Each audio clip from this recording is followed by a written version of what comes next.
Assalamu alaikum. This is Btv-Chattogram welcoming you to the English news from Btv-Chattogram. Let's begin with the top stories. Prime Minister Tariq Rahman to inaugurate Hajj flight at 11:30 tonight.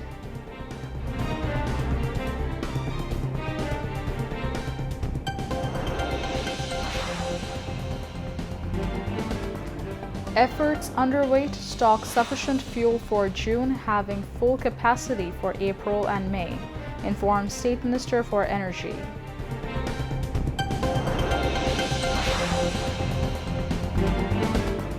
Government considers increasing stipend and making changes to primary scholarship exam policy, says Primary and Mass Education State Minister.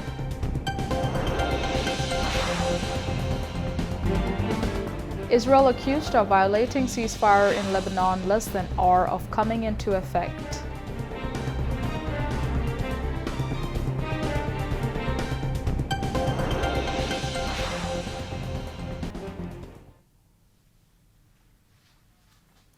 Viewers, those were the top stories. Now moving on to the details.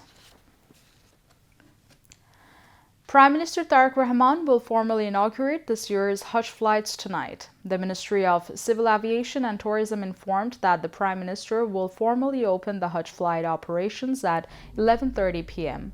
Bangladesh, one of the world's largest Hajj pilgrim and sending countries, is expected to send a total of 78,500 pilgrims to Saudi Arabia this year.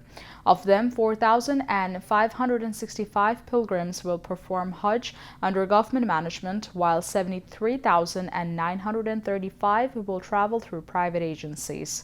About 50% of the pilgrims will travel by Biman Bangladesh Airlines, while the remaining passengers will use Saudia and Filands.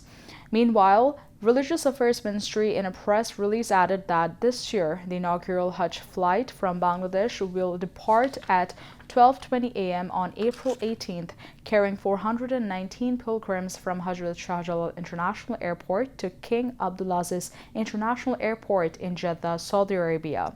Subject to the sighting of the moon, the Holy Hajj is expected to be held on May 26, 2026.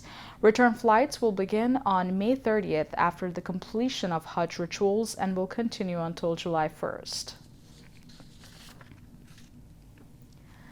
State Minister for Power, Energy and Mineral Resources, Anindo Islam Ahmed, said the government is working to ensure adequate fuel reserves to meet the country's demand in June. Speaking to journalists after visiting Eastern Refinery Limited in Chattogram, the State Minister said country currently has sufficient fuel stocks for April and May, while preparations are ongoing to secure a supply for the following month. He also claimed that the country is currently holding the highest level of fuel reserves in its history. Highlighting government initiatives, the State Minister said efforts are being made to import both refined and crude fuel from alternative resources. In the current energy scenario, priority is being given to the cultures and industrial sectors in electricity management, he added. Meanwhile, vigilance teams have been deployed across the country to maintain discipline in fuel supply amid the ongoing war in the Middle East. The task of these teams is to ensure that no one can illegally stockpile fuel. However, in some areas, consumers have complained about irregularities in supply and related difficulties. On the other hand, petrol pump owners say that there is sufficient fuel stock in the country and there is no risk of the shortage. State Minister for Primary and Mass Education Bobby Hajjaj said that the government is considering revising the policy for primary scholarship examinations, including increasing the stipend amount.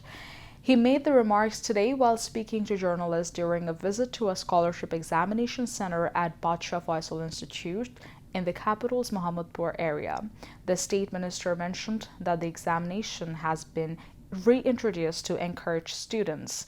Under the current policy, scholarships will be awarded in two categories: talent pool, and general. He added that the government and the number of male and female students in the merit list will be equal, maintaining a 50% ratio for each. In addition, 80% of the total scholarships will be allocated to students from government primary schools, while 20% will be reserved for those from non-government schools. Meanwhile, the resumption of the scholarship examination after 16 years has created much enthusiasm among students and guardians. The examination began on 15th April simultaneously in 61 districts across the country, including the three hill districts. The Bangla exam will be held on the first day. According to the Directorate of Primary Education, 40% of 5th grade students from government and non-government primary schools in 2025 are eligible to take part in the examination. The system will last used in 2008. A children's painting competition was organized by the City Corporation on the occasion of the Great Independence and National Day in Chattogram. A huge number of children and students from various educational institutions of the city participated in the competition at the book fair premises in the gymnasium ground of the Chattogram District Stadium. City Mayor Dr. Shahadat Hussain visited the paintings drawn by the children and teenagers participating in the competition and appreciated their creativity and patriotic thoughts. The mayor said that such an event is very important to awaken the spirit of the Liberation War and patriotism among the new generation. He also mentioned that painting competitions play an important role in the creative development of children. City Mayor Dr. Shahadat Hussain said, "There is no alternative to cultural and creative activities to build a beautiful, conscious, and patriotic generation. The City Corporation will continue organizing such events in the future." Now, international news.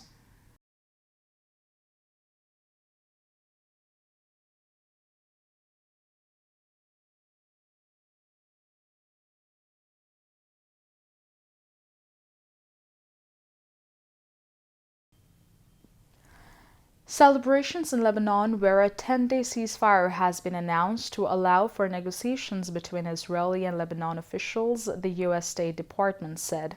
United States President Donald Trump has again said that a deal to end the war on Iran is very close, adding that talks may resume with Tehran in Pakistan's capital, Islamabad, as early as this weekend.